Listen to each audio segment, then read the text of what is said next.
Hi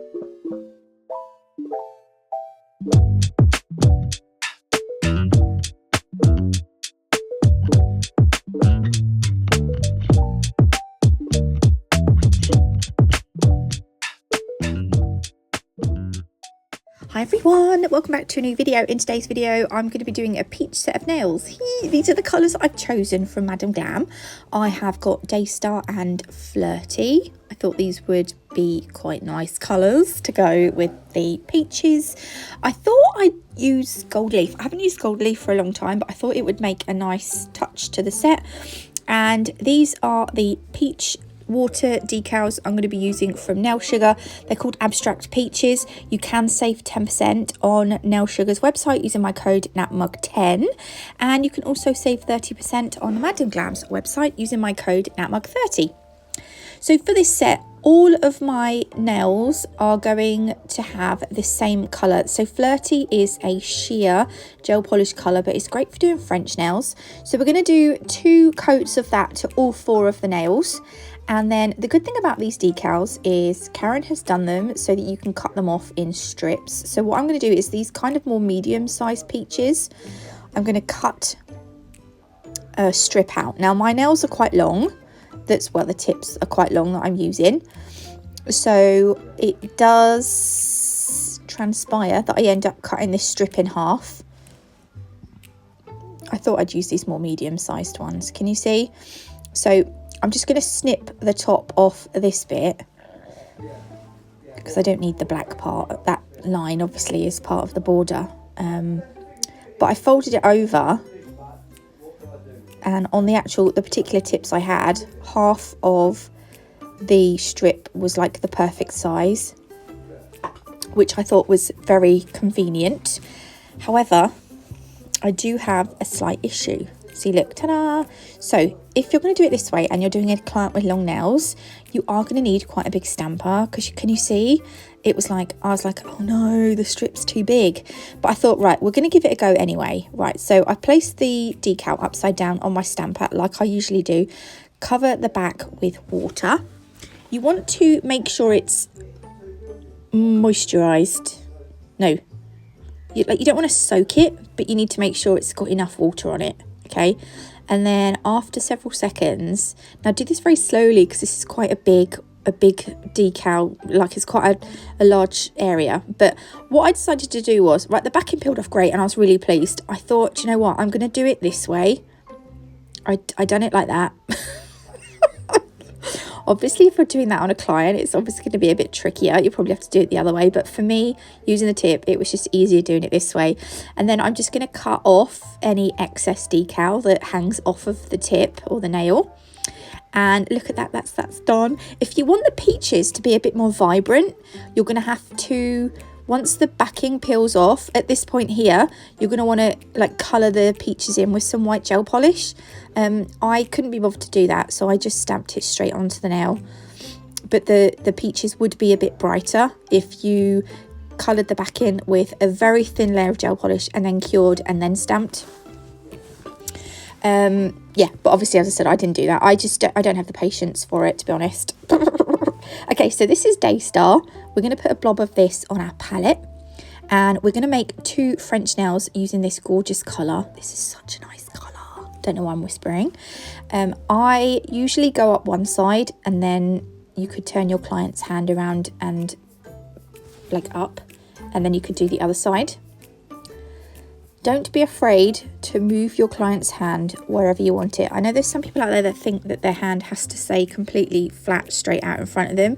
You can turn the hand upside down and get them to bend their fingers so that they're, do you know what I mean? You need to move their hand around, so you know, like you need to make sure you've got the structures right. So you put the hand in different positions. Don't be afraid to do that.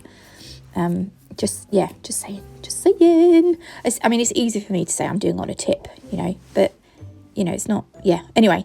So that's kind of how I'm doing. I've put the nails sort of close together so I can judge where the bottom part of the smile line needs to be on this second nail, because normally, like a lot of the time, my smile lines are like slightly different, like heights. Yeah, it, but you know what? It gives the nails character, so whatever. So as well, sometimes I will fill the free edge in with the brush from the bottle.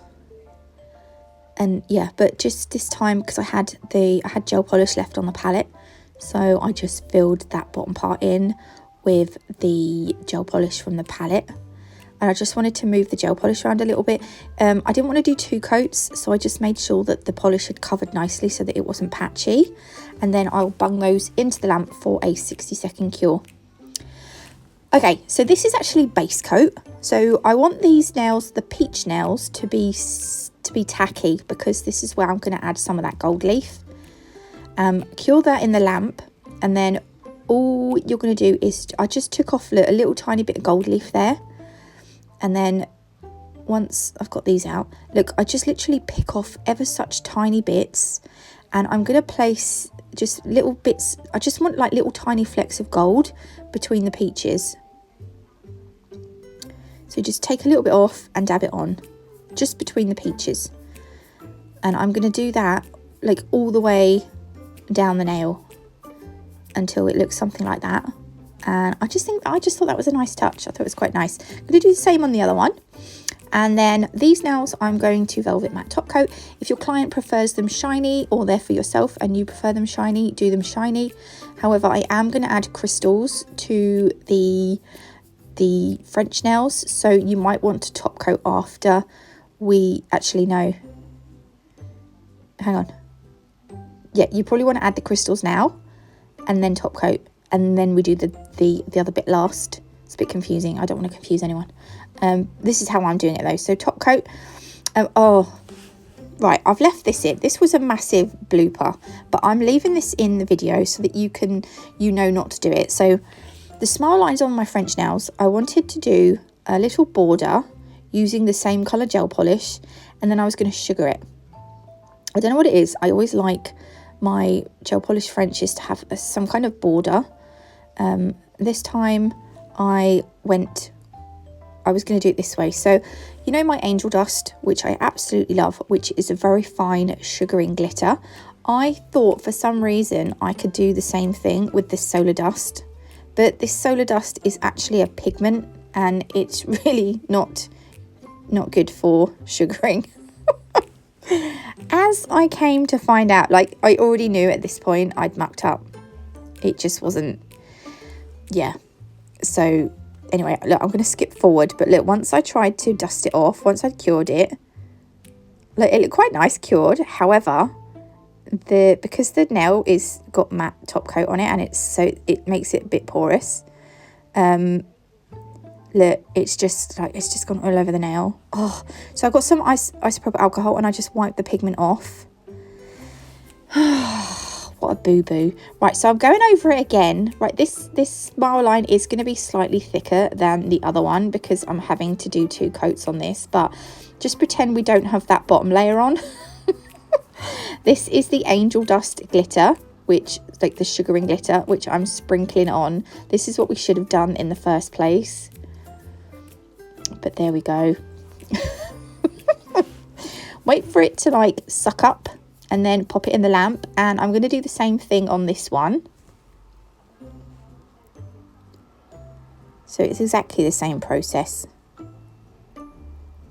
And you could make this line as thick or as thin as you want. I don't like them to be too thick, but I like them to have a little bit of width so that so that it can, you know, suck up the, what's it called? The angel dust. I thought I had sped this part up, but it obviously had not. So I'm going to speak slower as to fill in the time. I don't want to bore anyone. That's why sometimes I speed my videos up, because I think, oh, I'm going to bore people if I have to talk for too long. There we go. Sugar it in. Give it several seconds. You want to give it enough time that the gel polish actually like sucks up as much as it needs. And when you're doing this with clear acrylic powder, you can normally see when it starts to go shiny again. That means you need more acrylic powder. But because this has got a shimmer, it's hard to see. So I usually leave it just a little bit longer, and then I'll pop it in the lamp. Oh yeah, this was the first one. Right, so when the first one is done, I mean, look, it's brushing. The pigment that actually goes on the nail now is it was pigment left over in the brush. So I do go over, I think I do wipe it again with some isopropyl alcohol. And you can see that line is a lot thicker. This one is going to be a lot thinner. But I left this in so you can see where I went wrong, so you don't have to, because I know I'm nice. Okay, these are Preciosa Apricot Round Flat Back Crystals. These ones are Preciosa Aurum Gold Round Flat Back Crystals. These are from the Crystal Parade, and you can save 10% using code NATMUG10. The apricot colour I just thought was really nice. I thought it went really well with this set. I'm using Rachel Wilder's Crystal Fix. Again, the Crystal Fix is available from Crystal Parade. You can get it from Rachel Wilder's directly, but if you get it from Crystal Parade, you can save 10% using my code NATMUG10. So yeah. Right, so my biggest crystal I put in the middle, and that was a gold.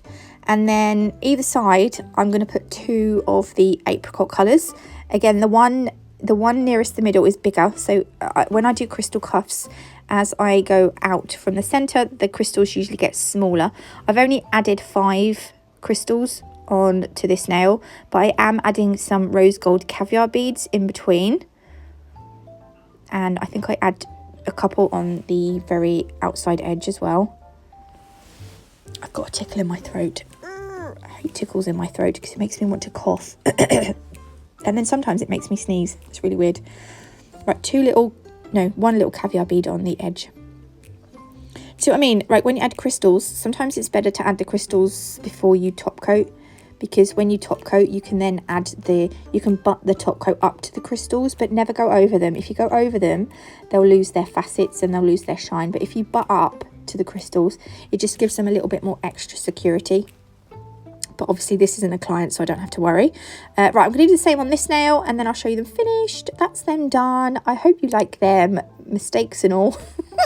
If you did, please leave me a like. If you haven't already, do consider subscribing. Websites and discount codes will be below. God bless, love you all, and I'll see you in the next one. Love you, bye.